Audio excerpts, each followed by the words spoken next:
สวัสดีครับก็ขอต้อนรับเข้าสู่ Amazon Video นะครับวันนี้นะผมจะมาสอนเซตออกไอเทมของ Warhide นะครับก็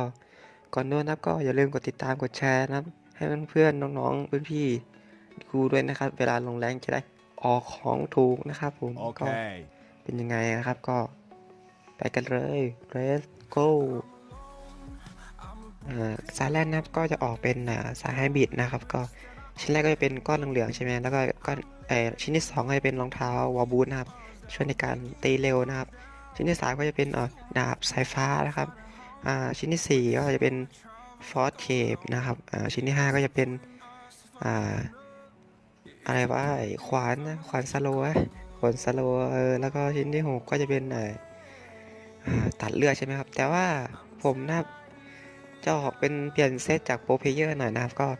เปลี่ยนจากชิ้นที่4นะครับเปลี่ยนจากฟอสเคมนะครับจะเป็นอ่า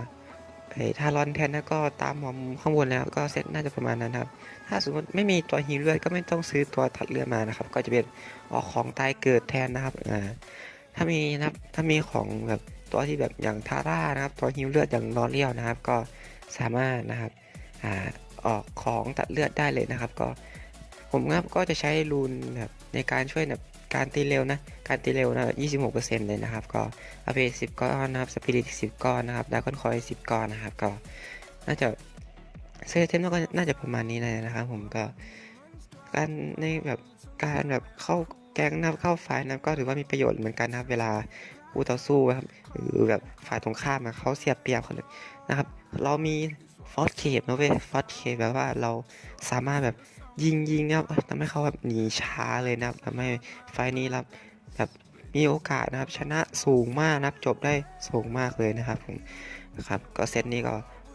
ดีเลยนะครับก็นิยมกันทั้งซีซั่นเลยนะครับผมก็มาดูเซตต่อไปกันเลยครับผมครับก็มาดูเซตไอเทมนะครับต่อไปนะครับก็จะเป็นเซตไอเทมแวนนะครับก็เป็นออกของเวทนะครับผม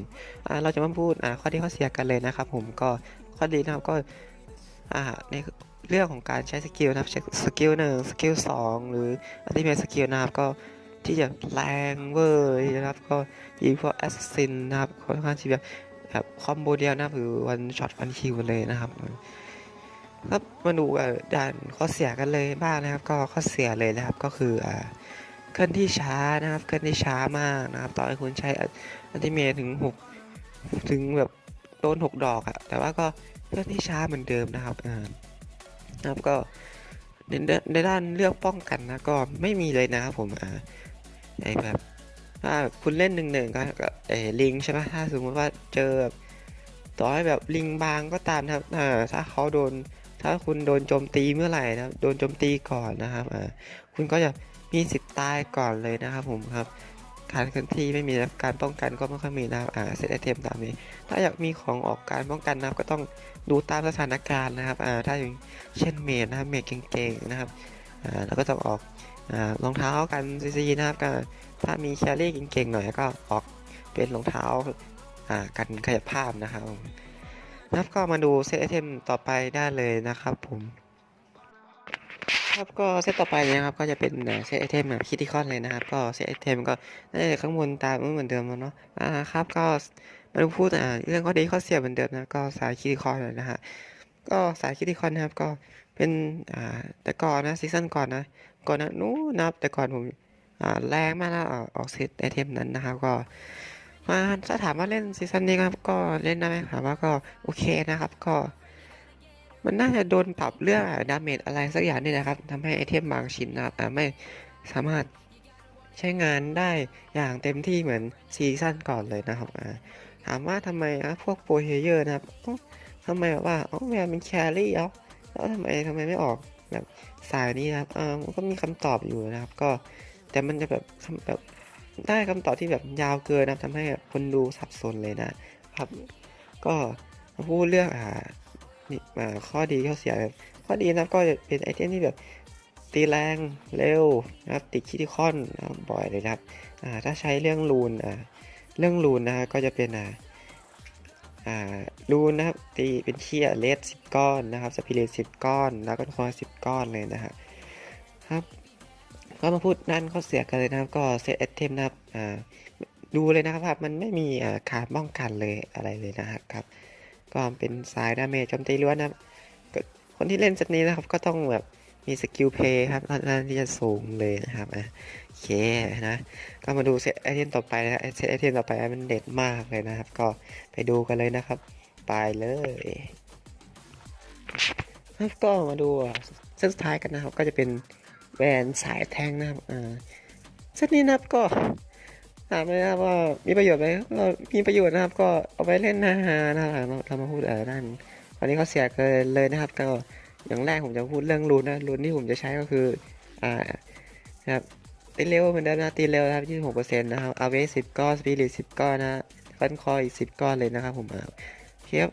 เซตเทมถามว่าชุดนี้ก็สามารถใช้ในแรงได้ไหมผมตอบเลยครับว่าอย่าเล่นเลยดีกว่าครับทำให้คนอื่นนะครับเดือดร้อนมากนะครับคนอื่นแบกนะแบบน้ำหนักเพื่อนร่วมทีมนะผมก็เส้นนี้ครับถามว่าเอาไว้เล่นนะฮะก็ได้นะเล่นกับเพื่อนนะไปแบบเล่นแบบเลดเกมก็ได้นะผมว่าเลดเกมน่าจะมีประโยชน์เหมือนกันนะครับสำหรับแวนนะเป็นตัวมีสตันนะมีถึกด้วยอะไรประมาณด้วยนะครับก็พูดข้อดีครับข้อดีก็จะตามนะครับออกเกาะครับก็ค่อนข้างที่จะดีเขาก็มีความถึกนะครับถ้ามีกายภาพล้วนนะครับไม่มีเมจนะครับก็ โอเคครับก็ออกขอกายภาพกันกายภาพมีเกาะสะท้อนมีเกาะไฟฟอสเคปแล้วมีอะไรบ้างชิวออฟรอสนะครับก็ออกกันไปนะฮะถ้ามีเวทเก่งก็ออกกันเวทไปนะฮะเซตเทปนี่ก็ออกคำๆแล้วก็อย่าไปเรียนแบบนะครับผมโอเคนะครับก็เรื่องปิดท้ายนะครับก็ถ้าใครชอบนะครับก็อย่าลืมกดไลค์กดติดตามกดแชร์ให้เพื่อนพี่น้องๆดูด้วยนะครับก็เป็นความรู้นะครับอ๋อก็ถามจริงถามว่าแบบเซตไอเทมก็แบบไม่เกี่ยวกันนะครับที่แบบอยู่ที่แบบออกตามสถานการณ์เลยอย่างนั้นเลยนะครับเซตไอเทมวันนี้ผมถือว่าแบบความคิดส่วนตัวนะผมว่าซีซั่นนี้ผมว่าน่าจะเป็นเป็นแบบสายไฮบริดนะไฮบริดที่แบบโปรเพลเยอร์เขาชอบออกใช้กันเลยนะผมว่าโอเคนะครับสำหรับวันนี้ผมขอตัวลาไปก่อนนะครับก็บ๊ายบายนะครับก็สบายดีทุกคนนะฮะโอเคถ้าดูคลิปก็ชอบแล้วกดไลค์ด้วยนะโอเคบ๊ายบายจุ๊บ